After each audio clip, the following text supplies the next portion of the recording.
Baba Vanga a prédit quelque chose sur les années 2026 à 2030 que personne n'ose discuter publiquement.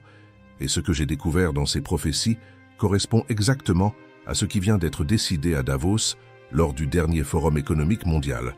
Ce n'est pas une coïncidence, ce n'est pas une théorie du complot.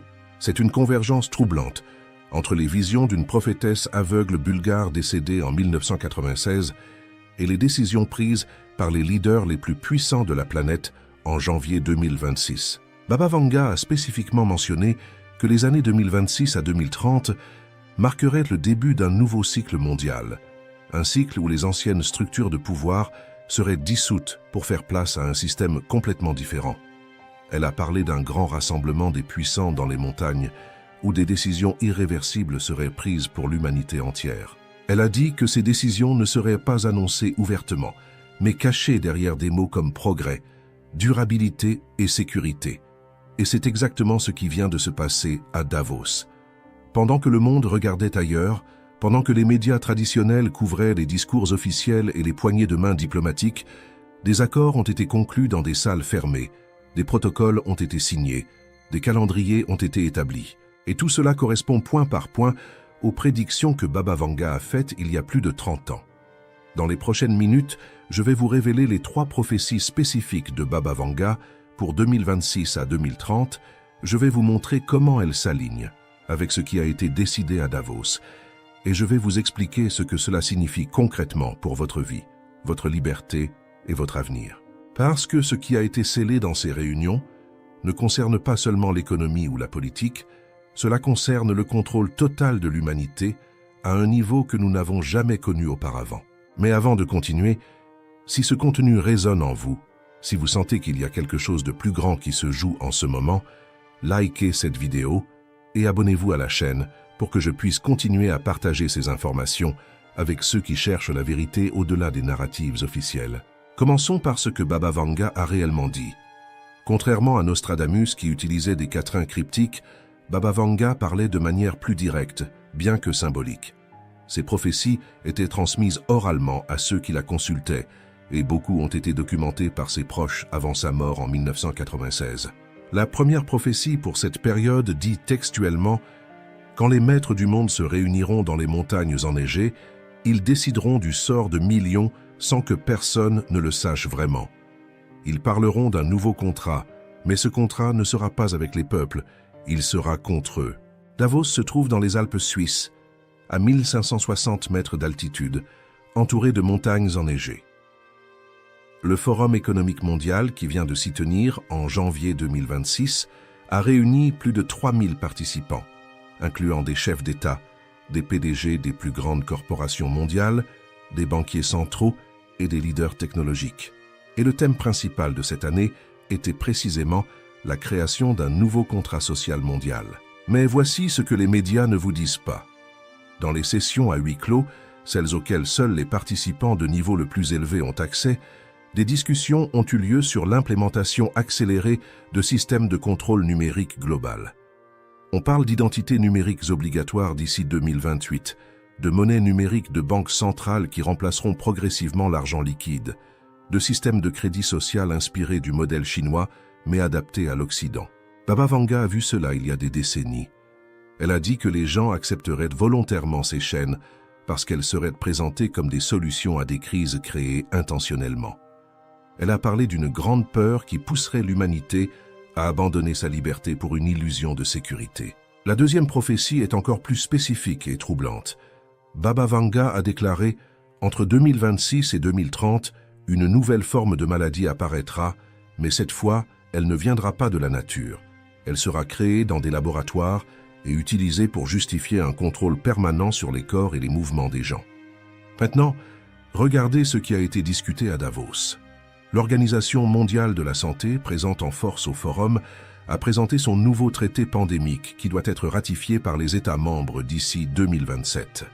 Ce traité donnerait à l'OMS des pouvoirs sans précédent pour déclarer des urgences sanitaires et imposer des mesures obligatoires aux populations, contournant même les souverainetés nationales. Mais il y a plus. Des documents internes qui ont fuité des sessions privées de Davos mentionnent la préparation à ce qu'ils appellent la maladie X, une pathologie hypothétique qui pourrait émerger dans les prochaines années et qui nécessiterait une réponse globale coordonnée. Il parle déjà de protocoles, de restrictions, de systèmes de traçage permanent, de passeports sanitaires numériques intégrés aux identités numériques. Baba Vanga a vu cette manipulation il y a 30 ans. Elle a dit que les puissants utiliseraient la peur de la maladie comme l'outil le plus efficace pour contrôler les masses, parce que les gens abandonneraient n'importe quelle liberté pour protéger leur santé et celle de leurs proches. Et voici la partie la plus inquiétante. Elle a dit que ce ne serait pas un événement unique, mais un cycle continu de crises sanitaires, chacune justifiant une nouvelle couche de contrôle, jusqu'à ce que les gens ne se souviennent même plus de ce qu'était la liberté. La troisième prophétie de Baba Vanga pour 2026 à 2030 concerne l'effondrement économique planifié. Elle a dit « Les anciennes monnaies perdront leur valeur comme des feuilles mortes en automne. Les gens qui ont économisé toute leur vie verront leur richesse disparaître en quelques jours. Et de cette ruine, les maîtres imposeront une nouvelle monnaie qu'ils contrôleront complètement. Une monnaie qui pourra être donnée ou retirée selon l'obéissance de chacun. » À Davos, les banques centrales du monde entier ont présenté leurs avancées dans le développement des monnaies numériques de banques centrales, les CBDC. La Banque centrale européenne a annoncé que l'euro numérique serait opérationnel d'ici 2028. La Réserve fédérale américaine a confirmé des tests avancés du dollar numérique. La Chine a déjà implémenté le yuan numérique à grande échelle. Mais voici ce qu'ils ne disaient pas publiquement. Ces monnaies numériques ne seront pas simplement des versions électroniques de l'argent actuel. Elles seront programmables. Cela signifie que les autorités pourront décider où vous pouvez dépenser votre argent, quand vous pouvez le dépenser, et même fixer des dates d'expiration sur vos fonds pour vous forcer à consommer. Imaginez un instant. Votre argent pourrait être programmé pour ne pas fonctionner dans certains commerces, pour certains produits ou dans certaines régions. Si vous dépassez votre quota de carbone personnel, vos achats de carburant pourraient être bloqués automatiquement. Si vous exprimez des opinions considérées comme problématiques sur les réseaux sociaux, votre accès à vos propres fonds pourrait être restreint. Ce n'est pas de la science-fiction. C'est exactement ce qui a été discuté dans les sessions techniques de Davos. Et c'est exactement ce que Baba Vanga a prédit il y a des décennies, quand elle parlait d'une monnaie qui pourrait être donnée ou retirée selon l'obéissance. Maintenant, laissez-moi vous montrer quelque chose que personne d'autre ne connecte. Baba Vanga a fait une prédiction supplémentaire qui lie tout cela ensemble. Elle a dit qu'en 2026, un événement majeur se produirait qui servirait de catalyseur pour accélérer tous ces changements.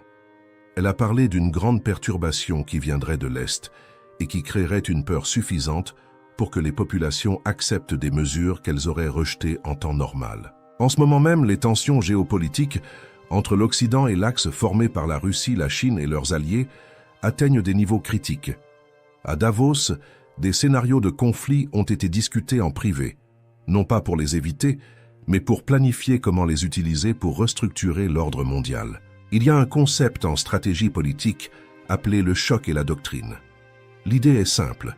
Pendant une crise majeure, quand les gens sont en état de choc et de peur, ils accepteront des changements radicaux qu'ils refuseraient en temps normal. Et une fois ces changements en place, il est presque impossible de revenir en arrière. Baba Vanga a compris ce mécanisme. Elle a vu que les puissants créeraient intentionnellement des crises pour justifier la mise en place de leur système de contrôle total. Et le calendrier qu'elle a donné, 2026 à 2030, correspond exactement aux échéances que les leaders de Davos ont établies pour l'implémentation de leur agenda. Mais il y a quelque chose de plus profond ici. Baba Vanga n'était pas seulement une prophétesse, elle était une voyante qui percevait les énergies et les intentions. Elle a dit que derrière ces plans matériels de contrôle, il y avait une bataille spirituelle. Elle a parlé d'une lutte entre ceux qui veulent asservir l'humanité et ceux qui cherchent à l'éveiller. Elle a prédit que pendant cette période de 2026 à 2030, il y aurait également un grand réveil spirituel, que des millions de personnes commenceraient à voir à travers les mensonges, à questionner les narratives officielles, à se reconnecter avec leur pouvoir intérieur et leur souveraineté personnelle. Et c'est exactement ce qui se passe. Partout dans le monde, des gens se réveillent. Ils voient les contradictions, ils sentent la manipulation, ils refusent de vivre dans la peur. Les leaders de Davos le savent et c'est pourquoi ils accélèrent leurs plans. Ils savent qu'ils ont une fenêtre de temps limitée avant que trop de gens ne se réveillent. Maintenant, parlons de ce qui a été réellement décidé à Davos et comment cela s'aligne avec les prophéties. Le Forum économique mondial a présenté ce qu'ils appellent la Grande Réinitialisation 2.0, une version accélérée de leur agenda original. Les piliers principaux sont l'identité numérique universelle, les monnaies numériques programmables, les villes intelligentes avec surveillance totale et l'intégration de l'intelligence artificielle dans tous les aspects de la vie quotidienne. Ils parlent de tout cela en termes positifs: efficacité, durabilité, sécurité, inclusion. Mais derrière ces mots se cache une réalité très différente. L'identité numérique signifie que chaque aspect de votre vie sera tracé et enregistré. Les monnaies numériques signifient que votre argent pourra être contrôlé et confisqué instantanément. Les villes intelligentes signifient une surveillance constante de vos mouvements et comportements. L'intelligence artificielle signifie des décisions automatisées sur votre vie sans intervention humaine. Baba Vanga a vu tout cela. Elle a dit que les gens vivraient dans des cages invisibles, des prisons sans barreaux où chaque mouvement serait surveillé, chaque transaction enregistrée, chaque pensée potentiellement punie. Mais elle a aussi dit quelque chose de crucial. Elle a dit que ce système ne pourrait fonctionner que si les gens l'acceptaient, que le pouvoir réel restait toujours avec le peuple, mais que la plupart ne le réaliseraient pas. Elle a dit que ceux qui refuseraient de participer, qui maintiendraient leur souveraineté personnelle, qui vivraient selon leurs propres valeurs plutôt que selon la peur, seraient les graines d'un nouveau monde. Et c'est là que votre rôle devient crucial, parce que tout cela n'est pas juste une information à consommer passivement. C'est un appel à la conscience, un moment de décision. Les plans ont été faits à Davos, les calendriers ont été établis, les systèmes sont en cours de déploiement. Mais rien de tout cela ne peut réussir sans votre consentement.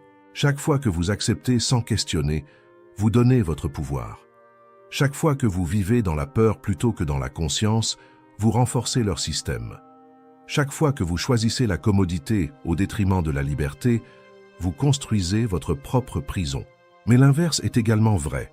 Chaque fois que vous questionnez la narrative officielle, vous affaiblissez leur contrôle. Chaque fois que vous choisissez la connexion humaine réelle plutôt que la distraction numérique, vous créez de la résistance. Chaque fois que vous vivez selon vos valeurs authentiques, plutôt que selon leurs règles, vous devenez un point de lumière dans l'obscurité. Baba Vanga a prédit que 2026 serait l'année où cette division deviendrait claire, où les gens choisiraient consciemment ou inconsciemment leur camp. Pas à travers des déclarations dramatiques, mais à travers des milliers de petites décisions quotidiennes. Est-ce que vous accepterez l'identité numérique pour la commodité qu'elle offre?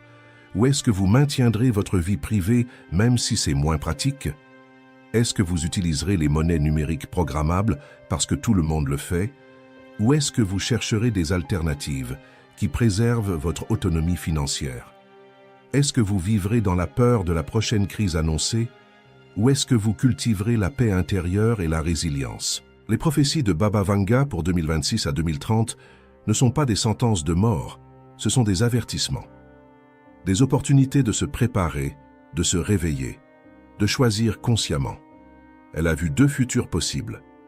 Dans l'un, l'humanité tombe dans un système de contrôle total dont elle ne pourra plus s'échapper. Dans l'autre, suffisamment de personnes se réveillent et créent une réalité différente, basée sur la liberté, la conscience et la connexion authentique. Et voici quelque chose de fascinant. Baba Vanga a dit que le résultat ne serait pas déterminé par les leaders, les gouvernements ou les corporations. Il serait déterminé par les choix de millions d'individus ordinaires, par des gens comme vous qui décident de vivre différemment, de penser par eux-mêmes, de ne pas accepter les mensonges même quand c'est inconfortable de les rejeter. Elle a dit que ceux qui maintiendraient leur souveraineté intérieure pendant cette période deviendraient les fondations d'un nouveau monde. Pas immédiatement, pas de manière dramatique, mais progressivement, comme des graines plantées qui germeront quand les conditions seront bonnes. Maintenant, laissez-moi être très direct avec vous sur quelque chose d'important. Ce réveil ne viendra pas sans défi. En fait, plus vous vous réveillez, plus vous rencontrerez de résistance. Votre famille pourrait vous considérer comme paranoïaque. Vos amis pourraient vous éviter. La société vous étiquettera peut-être comme conspirationniste ou dangereux. Mais cette résistance est la preuve que vous êtes sur le bon chemin. Parce que ce qui menace vraiment le système, Ce ne sont pas les protestations ou les révolutions violentes. Ce sont les gens qui deviennent intérieurement libres, qui n'ont plus besoin de validation externe, qui vivent depuis leur centre spirituel plutôt que depuis la peur. Les décisions prises à Davos en janvier 2026 ont établi un calendrier précis. L'identité numérique universelle doit être déployée d'ici 2027. Les monnaies numériques de banque centrale doivent remplacer majoritairement l'argent liquide d'ici 2029. Les villes intelligentes avec surveillance totale doivent être opérationnelles dans les principales métropoles d'ici 2030. Mais voici ce qu'ils ne peuvent pas contrôler: votre conscience, votre capacité à voir la vérité, votre refus de vivre dans la peur, votre choix de maintenir votre humanité même quand tout le système pousse vers la déshumanisation. Baba Vanga a dit que les années 2026 à 2030 seraient les plus importantes de l'histoire moderne, que les décisions prises pendant cette période détermineraient le cours de l'humanité pour les 100 prochaines années, et que chaque personne aurait un rôle à jouer même si elle ne le réalisait pas. Votre rôle n'est pas de sauver le monde entier. Votre rôle est de vous sauver vous-même de l'illusion, de la peur et du contrôle. Et quand vous faites cela, quand vous vivez dans votre vérité authentique, vous créez automatiquement un effet d'entraînement qui touche tous ceux qui vous entourent. Les prophéties de Baba Vanga ne sont pas fatalistes. Elles sont des appels au réveil, des rappels que nous sommes à un point de choix crucial, que le futur n'est pas fixé, mais qu'il se crée maintenant, à travers nos décisions quotidiennes. Davos a fait ses plans. Les systèmes sont en cours de déploiement. Les calendriers sont établis. Mais vous avez encore le pouvoir de choisir comment vous allez vivre, ce que vous allez accepter et qui vous allez devenir pendant cette période cruciale. Si ce message résonne profondément en vous, si vous sentez quelque chose bouger à l'intérieur, quelque chose qui reconnaît la vérité quand elle l'entend, partagez cette vidéo avec quelqu'un qui a besoin de l'entendre. Likez, abonnez-vous pour plus de contenu qui nourrit votre conscience. Mais plus important que tout cela, vivez ce que vous avez appris ici, parce que le monde attend littéralement votre réveil. Les prophéties sont activées, les plans sont en mouvement, et vous êtes exactement où vous devez être. Le temps, c'est maintenant. Votre moment, c'est celui-ci. Réveillez-vous.